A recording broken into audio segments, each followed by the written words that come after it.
Alright, I'm doing a quick review for Peacemaker Season 2, Episode 4. Is it 4? Yeah, Episode 4. It was a good episode. So the opening flashback scene is pretty wild. Peacemaker's dad shoots that alien thing, and that's how he ends up having that dimensional door. I don't know what this was. Dimensional door portal thing. So Peacemaker's dad wasn't actually a genius. I don't know how I feel about that.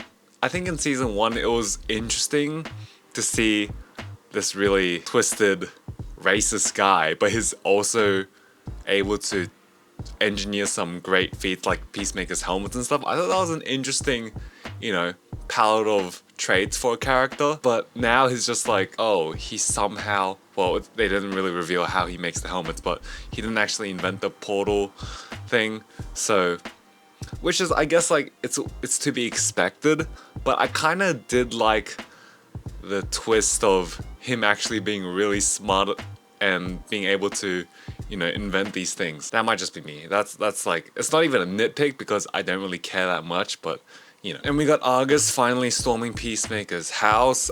Judo Master doing those backflips throughout the forest to catch up to Peacemaker was so funny. Michael Rooker's character, I keep forgetting his name, but I did not expect Economos to just shove him into a rock. Like his head into a rock. I was like, oh my god. Did they already kill him? And speaking of Economos, when he spat on Tim Meadows' character and Tim Meadows was like, what the fuck?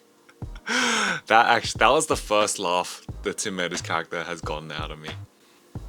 I'm gonna be honest, guys. I'm not a hater, okay? I just don't really gel with his style of joke delivery and comedy, but it seems like most people do, so I'm happy for them. I think we got a reference to Creature Commandos when Rick Flag Sr., he says that he got a broken back on one of Waller's missions. I'm pretty sure he fucked up his back at some point in Creature Commandos. Yeah, by Clayface, right? It's still hard to imagine that they're both the same character, especially with the hair color difference, which I know it's part of the contract, like for him in Tulsa King or some shit where he can't change the hair color.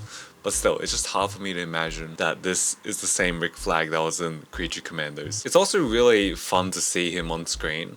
Frank Grillo's Rick Flag. I just feel like I just really enjoy it when he's on screen for some reason. I don't know why. I guess they set his character up to be really interesting, especially with the death of his son and Peacemaker and all that. And of course, he assigns Harcourt to betray Peacemaker to get in good graces with the US government. Wait, did they say at the end whether she was doing it or not? Yeah, she did, right? She gave him the address of the park they're meeting at.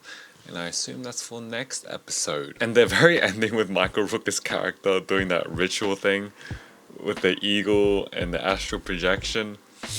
Bro, that was so goofy. Not in the bad way, but I was like, what the fuck is happening? Overall, good episode. I don't think it was that memorable per se. I've seen a lot of theories online where people say that Peacemaker is gonna end up having to kill his brother again, but except the brother from the other dimension. I'm like, that's true, or it might look like it might look like he's about to, but something else happens and something else kills his brother instead. Because I feel like it's a bit too predictable, but I guess we'll see. So I'm gonna give this episode a 7 out of 10 Peacemakers. That's 2 points above average. So yeah, I don't think it'll be memorable, but I enjoyed watching it. I hope next episode's gonna be a bit more eventful. It seems like the show goes rest, bang, rest, bang.